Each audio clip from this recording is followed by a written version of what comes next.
Hey, everybody. It is Friday, April 5th. You're listening to the Mo News podcast. I'm mo.news. And I'm Jill Wagner. This is the place where we bring you just the facts. And we read all the news and read between the lines so you don't have to. First and foremost, I hope everyone is staying safe in the Northeast. This major nor'easter came through. There have been a couple deaths, sadly, as this major storm has gone through. I know a lot of people had their planes delayed, etc. But it looks like the weekend should bring some sunshine for much of the country. Yeah, finally, Moshe, on Thursday, we didn't get any rain, and it had been a while. It has been a really rainy past few weeks. Yeah, especially in the Northeast. One thing everyone is watching is the weather on Monday, where the eclipse is about to pass over about 30 million of us. Those of you down in Texas, doesn't look great for you, but other parts of the country, as it makes its line across, it looks slightly better. So I imagine there's a lot of you monitoring weather conditions there, though I'm told even if it's cloudy, the eclipse is so powerful that you still should be able to get a glimpse of what's going on. But we'll have more of that in the podcast a bit later. Yes, we will have the ultimate guide to all things Eclipse at the end of the podcast. But now let's get to some of the headlines here. Starting in the Middle East, there is a growing divide between Israel and the United States. What happened on Thursday's call between President Biden and Benjamin Netanyahu. Plus, Israel is gearing up for a potential attack from Iran, or at least one of its proxies in the region.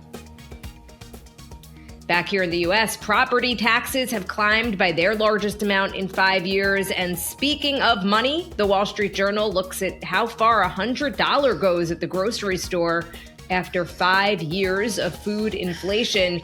Spoiler alert, you've probably got to put some stuff back on the shelf. So Moshe, step away from the fancy ice cream.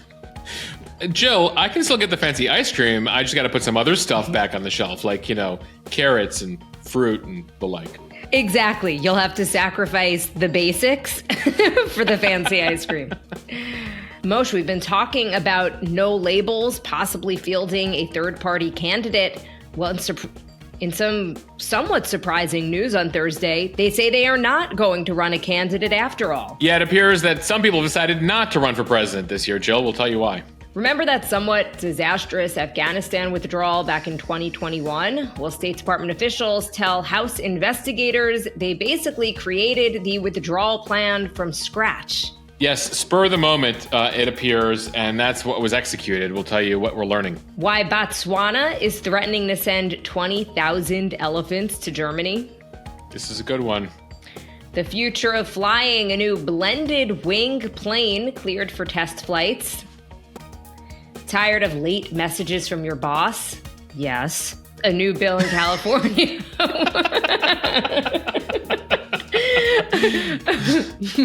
A new bill in California wants to make it illegal. Notably, Jill, your boss lives in New York, so deal.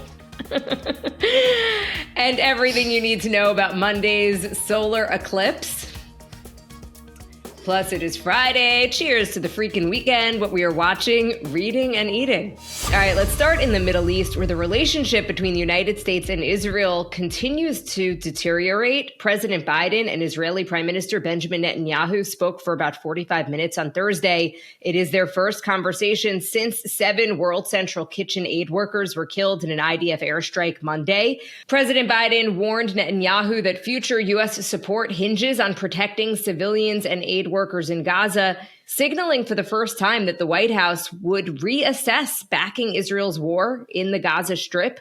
On the call, Biden reportedly pushed for an immediate ceasefire. It was his strongest push for an end to the fighting in Gaza. And it was notable because he didn't tie it to the release of Israeli hostages. He said it is needed to protect innocent civilians and improve the humanitarian situation, although it appears the U.S. is continuing to support the ceasefire as a temporary one, not permanent. And for the first time, the U.S. is also saying that if things do not change on the ground, there will be consequences. Here is Secretary of State Antony Blinken telling reporters about what happened on the call. He made clear the need for Israel to announce a series of specific, concrete, and measurable steps to address civilian harm, humanitarian suffering, and the safety of aid workers. He made clear that U.S. policy with respect to Gaza will be determined by our assessment of Israel's immediate action on these steps.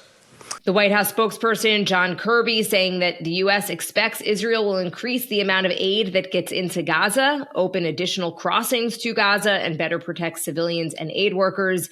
And he said if there are no changes in their policy, meaning Israel's policy, there will have to be changes in ours. Moshe, I don't ever really remember hearing language like that coming out of the United States. No, just from progressives, right? You've heard that from the AOCs of the world and the Bernie Sanders of the world and a few of the senators and folks on Capitol Hill on the left, but never from the White House, where they say that, we're looking for specific steps here, or there could be ramifications in how much assistance we're giving you globally, as well as directly. We're still awaiting more details from the Israeli military on exactly what took place and why what took place happened as far as the drone strike is concerned. An IDF spokesperson saying that the strike, again, was not carried out with the intention of harming the aid workers. It was a mistake that followed misidentification. And so that's what we've been hearing the past 48 hours, though we will await further guidance from the Israelis here. Senator Chris Coons, who's from Delaware, he's a close longtime ally of Joe Biden, spoke out Thursday as well about the idea of conditioning aid based on how Israel is conducting the war here. The U.S. getting very serious with the Israelis, saying, we continue to support you guys, but you really have to do more here. And since we've been telling you that for a while, we're going to not just give you carrots, incentives, but we will give you sticks. There will be ramifications if you're not doing as much as we think you should be doing as far as protecting civilians here. And then, of course, there's the issue of Iran, which also came up on the call between Biden and Netanyahu in the aftermath of the Israeli strike in Syria earlier this week that took out a number of senior Iranian officials affiliated with the Iranian Revolutionary Guard, the IRGC, which is considered a terrorist group by the U.S. and Israel, supports and trains and arms groups like Hezbollah, Hamas, and other groups across the region. The Iranians are looking for revenge here on that attack. And so there's lots of concern within Israel as to what that revenge may look like. The Israelis were bolstering their air defenses over the course of the past 48 hours. They were also jamming GPS systems. There were a bunch of Israelis that were looking to navigate to work on Thursday, and their GPS was telling them they were in Beirut, Lebanon, a different country, because of the way that the Israeli government jammed GPS in the country to try to prevent or mess with a potential Iranian counterstrike. It wasn't clear, but certainly wreaked some havoc for those trying to navigate within Israel yesterday. So we're going to continue to watch that throughout the weekend. The sense that we're getting, Jill, is that Iran still doesn't want a direct all-out war with the Israelis, nor did they want one with the U.S., but they want to save face and have some sort of, quote, revenge for what took place earlier this week. So what that looks like, in what form, is it Iran directly? Is it a strike from Hezbollah? How significant is in doubt as we record this late Thursday. Now to the economy here in the United States. A couple of stories that we are watching, all tied to rising prices. Moshe, the Biden administration appears increasingly frustrated that Americans don't think the economy is doing great, despite the data. But this is part of the reason why costs keep climbing and paychecks not really keeping up. So let's first start with property taxes. U.S. homeowners paid more than $4,000 in property taxes on average last year, rising the most in 5 years. Data collected by a real estate data firm, which tracked property taxes for about 90 million single-family homes, shows that governments collected more than $363 billion in 2023. That is an increase of about 6.9%. Almost double the 3.6% gain a year earlier. The group ATTOM says that the tax increases were likely connected, at least in part, to inflationary pressures on the cost of operating local governments and schools, along with rising public employee wages and other major expenses. The highest effective property tax rates in 2023 were Illinois, New Jersey, Connecticut, New York, and Nebraska. Nationally, the average property tax rose by 4.1% last year, but there were large disparities in how much homeowners pay in different parts of the country. For example, in Charlotte, North Carolina, homeowners saw a 31.5% increase last year, while in Atlanta, property taxes rose about 15%. Jill, we put out a post on the Instagram feed about property taxes. They also had a chart where they brought it down to county level, because you mentioned the states there where they're the highest average property taxes. And it appears in order here, not surprising, Essex County, New Jersey, Bergen County, New Jersey, Nassau County, New York, San Mateo County, California, and Santa Clara County, California, which is San Jose, are the 5 most expensive counties as far as average property taxes in the country. Well, Moshe, as a Nassau County resident, I am not very surprised by that. But at least you can say, Jill, like many New Yorkers, at least I don't live in New Jersey. But people in New Jersey probably say, at least I don't live on Long Island. Exactly. But if you guys all got together, you can all discuss your property tax woes, as it appears. Randomly, Snooki, do you remember her from the Jersey Shore? I remember Snooki, Jill? She opened a store in Huntington, which it's actually in Suffolk County, but everyone's like, what are you doing here? I mean, there were lines around the block when it opened, but a lot of confusion. Like, you know what's been missing from On This Day in History? Mentions of Jersey Shore. Like, where is JWoww? Where? Well, that's a where are they now? But the situation. I totally agree. What's the situation with the situation is a segment we need to bring to this podcast. Anyway, back to the serious headlines here on the economy. We were talking property taxes, but some other data came out in the last couple of days, Jill, on the cost of food, which we all know we feel passionately about, especially you. The Wall Street Journal looked at how far $100 at the grocery store goes after 5 significant years of food inflation. Bottom line, from beef to mayonnaise, consumers continue to spend more to buy less. And then, of course, there's shrinkflation, where you're getting even less in the box. So the Wall Street Journal analysis looked at $100 in the year 2019, what those same items that cost you $100 in your grocery cart 5 years ago cost you today. Well, their analysis shows about $140, 40% inflation there 5 years later. So they actually say if you still want to spend $100, you have to remove the following items from your cart. Effectively, a third of what you could have bought 5 years ago, you can no longer afford with your $100 there. So whether it's eggs, chicken, soda, everything is up significantly over the last 5 years. As far as what's to blame, well, food companies say they've had to raise prices to offset the rising costs of ingredients, transportation, and labor, though there have been accusations of price gouging. We've talked about that on the podcast. The Biden administration has criticized food companies for using tactics like shrinkflation, as I mentioned, to shrink the amount of food they're giving you, and then they're still charging you more. But it does appear, Jill, according to recent inflation numbers, that it's slowed down a bit. But this was a good sort of check-in by the Journal on just how much has changed with the prices that have gone up the past 5 years. I just thought it was a good reminder that even though prices aren't going up quite as fast as they were, they're still going up from prices that are extremely high and elevated compared to where they were just a couple of years ago. So it just feels particularly painful when you go to check out at the grocery store. One thing that we're watching, we posted about it on Instagram this week, is egg prices with bird flu going around again, and the sense from some companies that they might have to kill millions of birds that have the bird flu, is you could see an impact there on egg prices again. So beware. Time for the speed read from NPR. We learned Thursday that the group No Labels will not nominate a third-party presidential candidate this year. The centrist bipartisan organization that had emerged earlier this year as a potentially well-funded force in the election said Thursday that finding the right candidates proved difficult. The group said in a statement, quote, No Labels has always said we would only offer our ballot line to a ticket if we could identify candidates with a credible path to winning the White House. No such candidates emerged, so the responsible course of action is for us to stand down.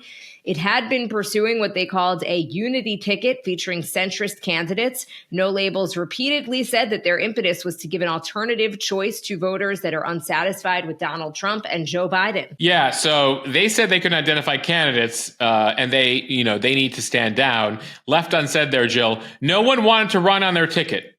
They all said no.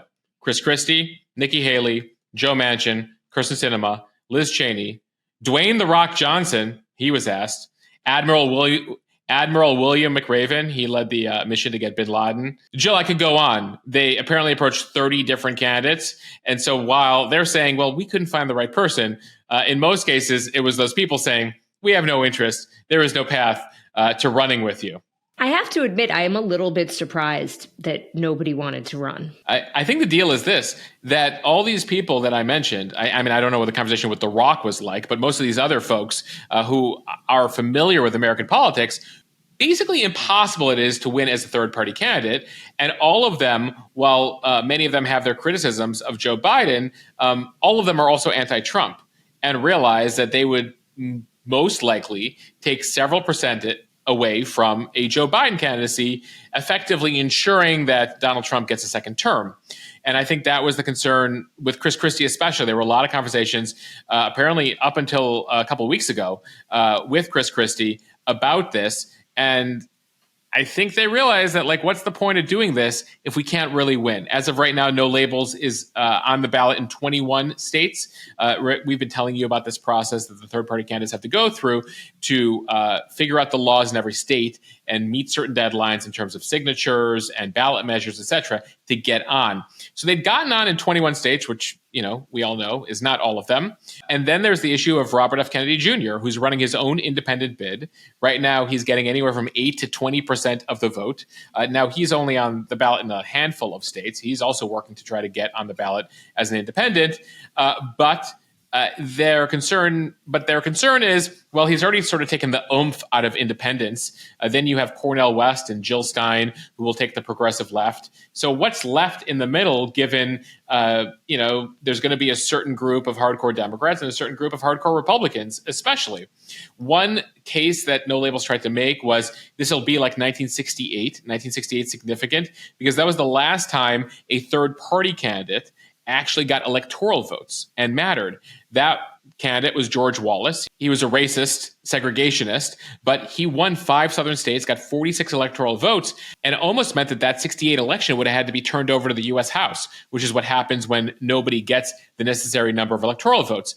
The argument from No Labels was, we'll be like that. We're going to win a few states, and then we'll be the deciders. We'll be able to determine who becomes the president. But I think to all these candidates, again, Nikki Haley, Chris Christie, Joe Manchin, again, what's the point? I'm going to go through this whole process to help with the negotiation of who becomes next president. And so I think that's where they found themselves. And for now, you have Trump, you have Biden. What did Hillary say earlier this week? Get over yourself.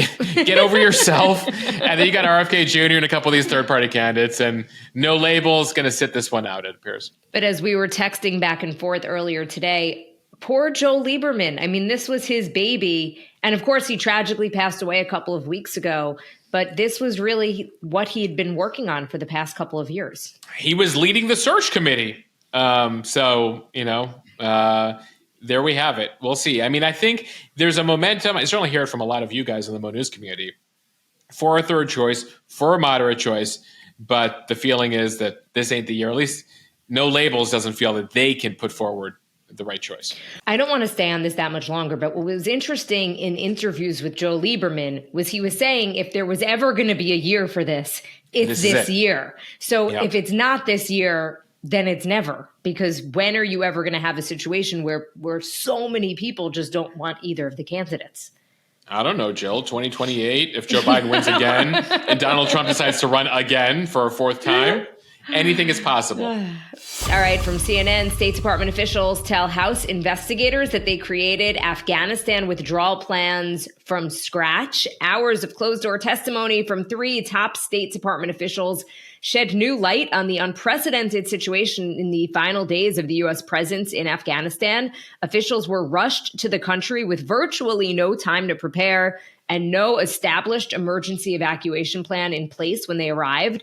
The 3 officials, John Bass, Jim DeHart, and Jane Howell, were all plucked from their unrelated assignments, rushed into Afghanistan in the hours after Kabul fell to the Taliban because of their extensive experience in the country. A State Department spokesperson defended the U.S. action, saying it was the right decision to end the 20-year war in Afghanistan, the longest war in American history, and bring our troops home.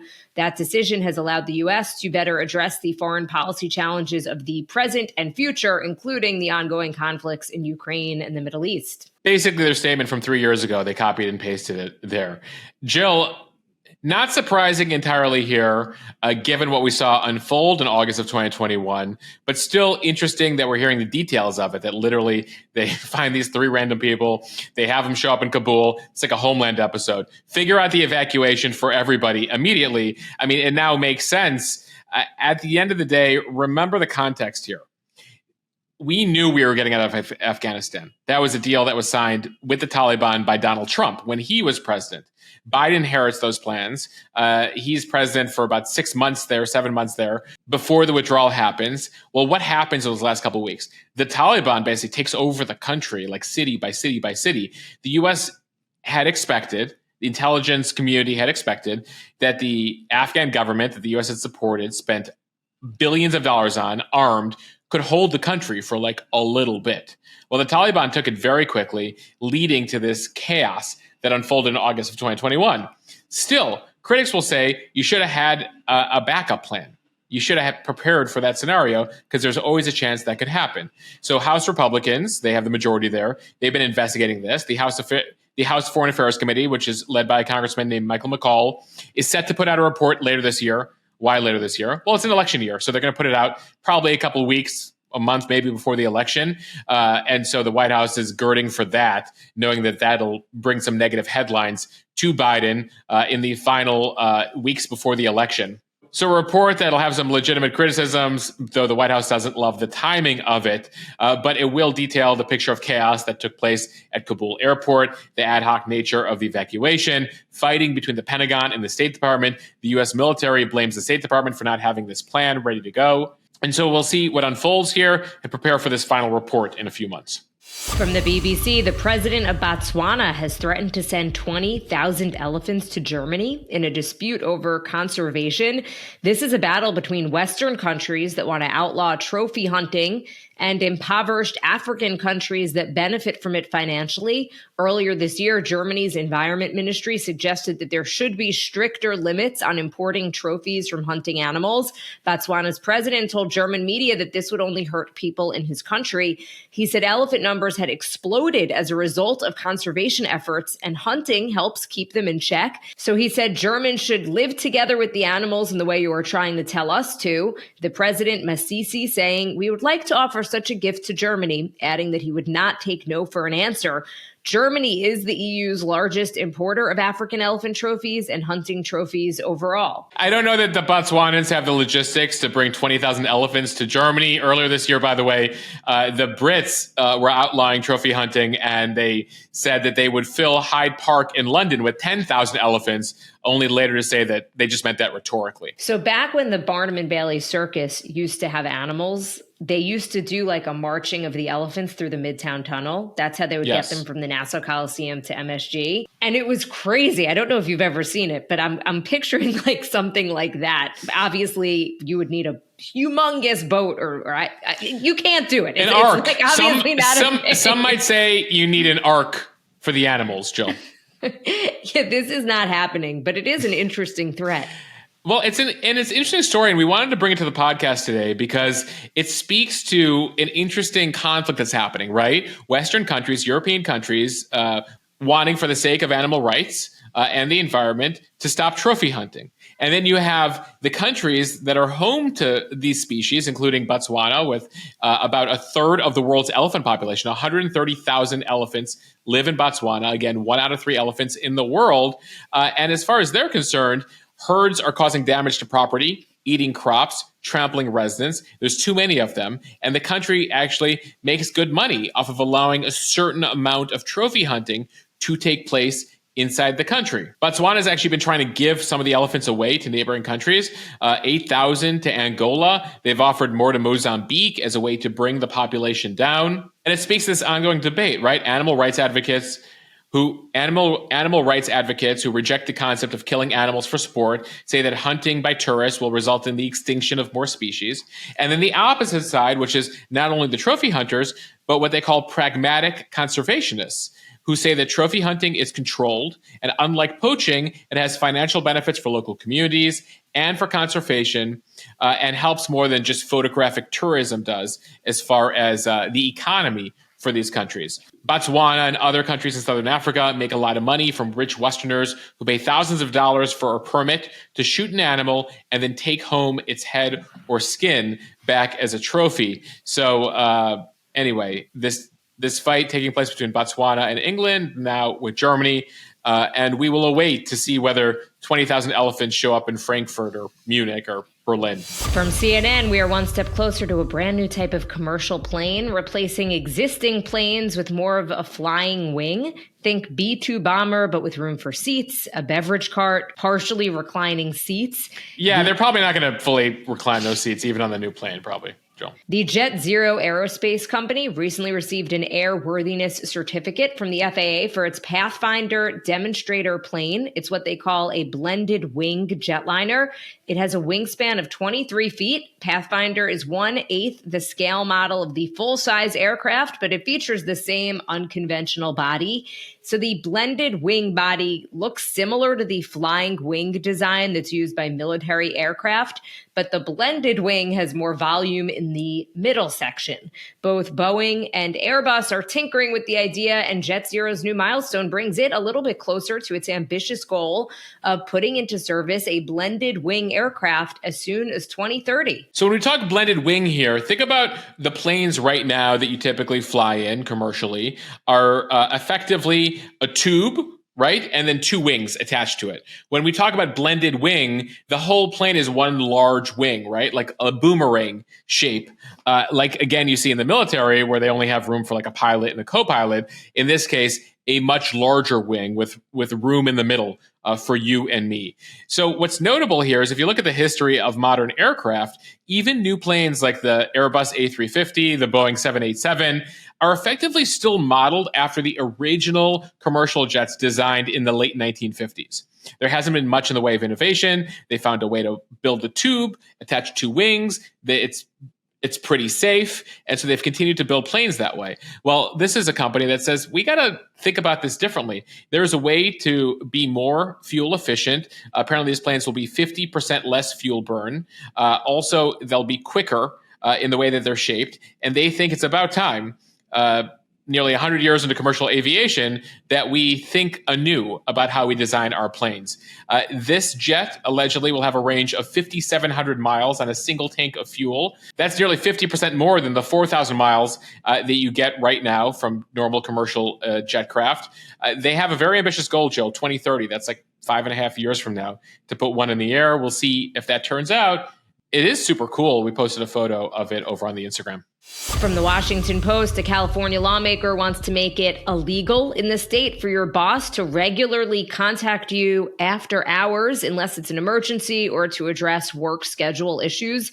If the bill becomes law, any employer that violates it could face a fine of at least $100 per offense. The proposed law, which would give California workers the legal right to disconnect, as it's called, comes as the norms around work have vastly changed because of the pandemic. Technologies that were adopted to help employees connect to their managers and colleagues are still in place regardless of whether people are working remotely or from the office.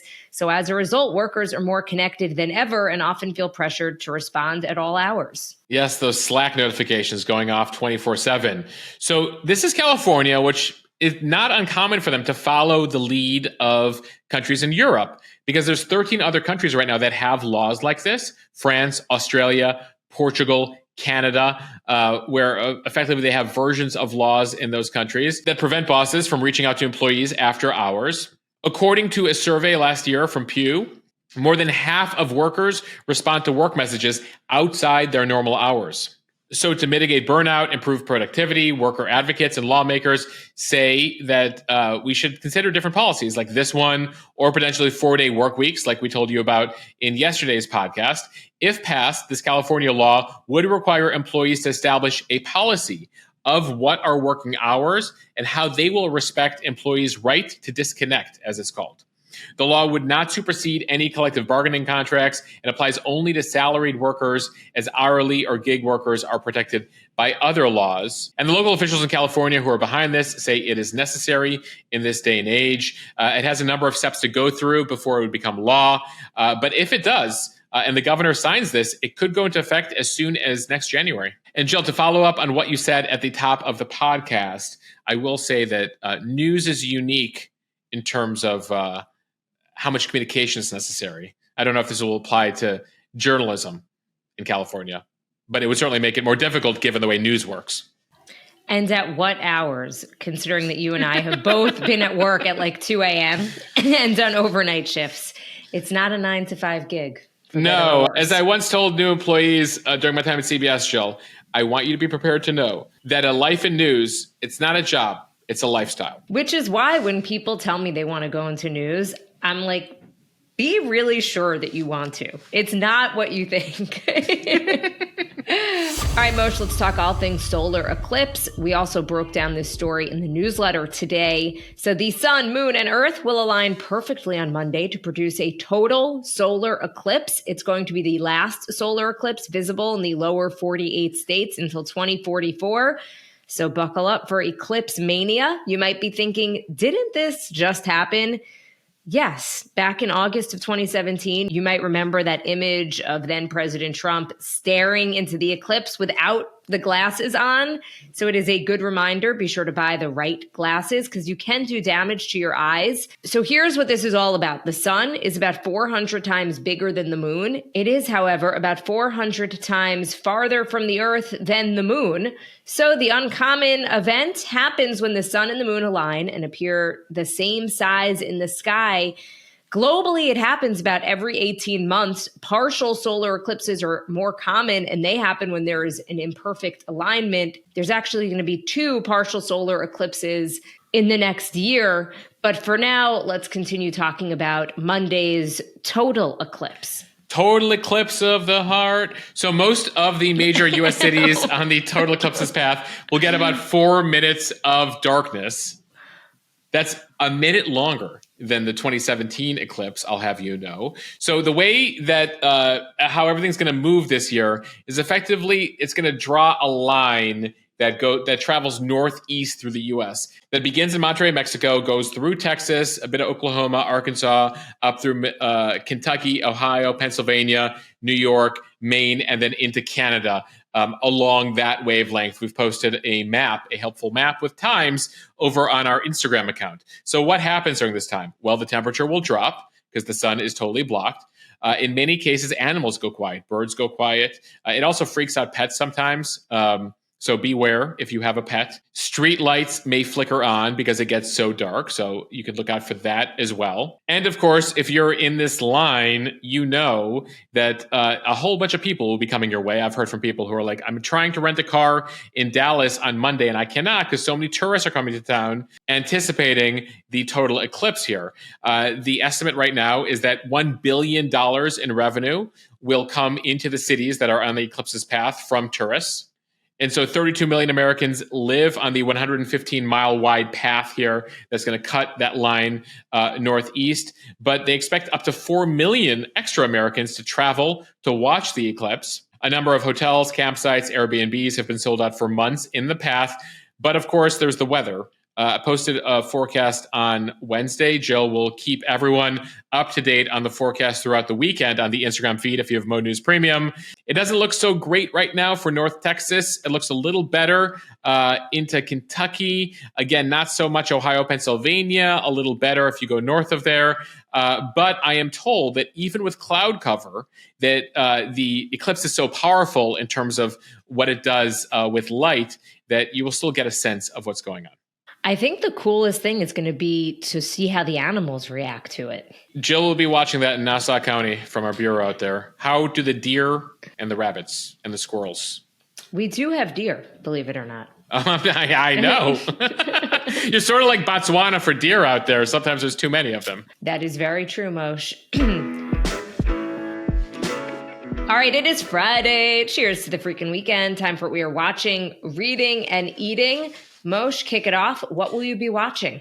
Final Four basketball, baby. We got to watch Caitlin Clark and the Iowa women and see how far they can go. And then, of course, the men's games. I think we're watching NC State, the 11th seed, and see if they can continue their Cinderella run through the tournament. Jill, what are you watching? I'm going to be watching Steve. It's a documentary about Steve Martin. It's actually a 2-part documentary on Apple TV. It's split into 2 episodes, then and now, and I've heard good things. Oh, I should note, we've been talking about the Nickelodeon documentary. There's one more episode of that coming out this weekend. If you've been following that documentary about the dark side of Nickelodeon, the 90s and 2000, I'm told one more episode comes out on Sunday. All right, Moshe, what are you reading? Jill, if you're a fan of Eric Larson, the author of Devil in the White City, or In the Garden of Beasts. He has a new book out called Demon Unrest.